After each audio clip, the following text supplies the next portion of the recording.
So here we are, down to the number one video from This Week in Health IT for 2018. Todd Johnson is the CEO of Healthloop and someone that I've gotten to know pretty well over the last 7-8 years. I really enjoyed our conversation this year. He gave us, a couple of great sound bites actually. One of the ones I didn't use was "Your technology has no soul."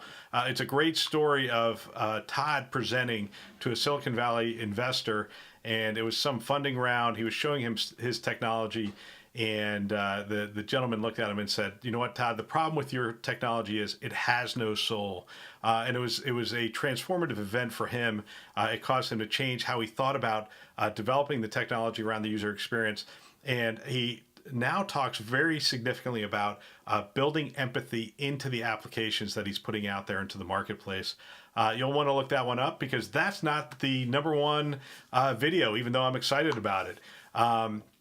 The minute I heard this clip, I asked him a question, and the minute I heard this clip, I thought, that is one of the top things I've heard in a long time. It just resonated very deeply within me, and I believe it'll resonate with you as well. So without further ado, here's the number one soundbite from this year, Todd Johnson, CEO of Healthloop.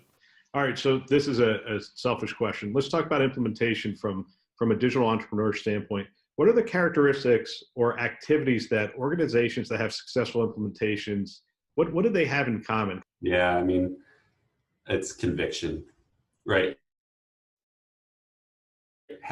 Systems have conviction around a thesis and really work to identify the right partner and treat them like a partner, and make real investments to achieve those outcomes, right? Find ways to really go strong.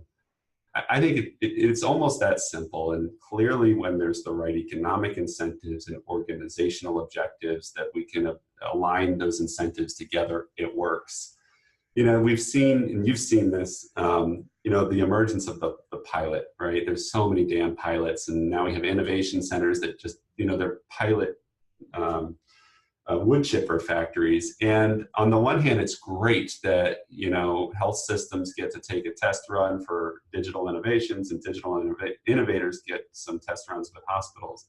But more often than not, it results in failure. And it results in failure because it gives everybody an opt-out, right? A chance to take the exit ramp, as opposed to just saying, look, we're committed to this one way or the other. We will make this succeed. This is where we're going, and we're going to go big.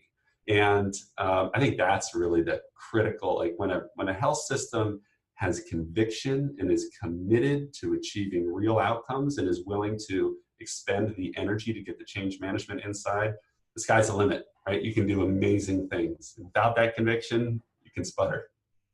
Yeah, and I think the conviction, I think that's a great answer, by the way. I think the conviction starts with, what problems are we trying to solve? I think too many health systems are trying to solve 100 problems, and you can't solve 100 or more problems every year.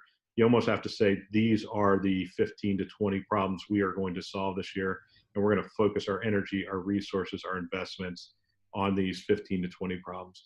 It depends on the size of the organization, but I just find that the focus of the organization is spread so wide. So there's a sort of a conviction that these 20 problems are the most relevant to our community that we serve right now. I feel like it's a little bit of the Jerry Maguire at the end. You had me at conviction. And if all he had said was conviction, this would be a great clip. But then he gave us this visual picture of the pilot wood chipper. And I just think that's so indicative of what's going on. We just keep trying things instead of really sitting down and figuring out, what are we trying to build? What are we trying to establish?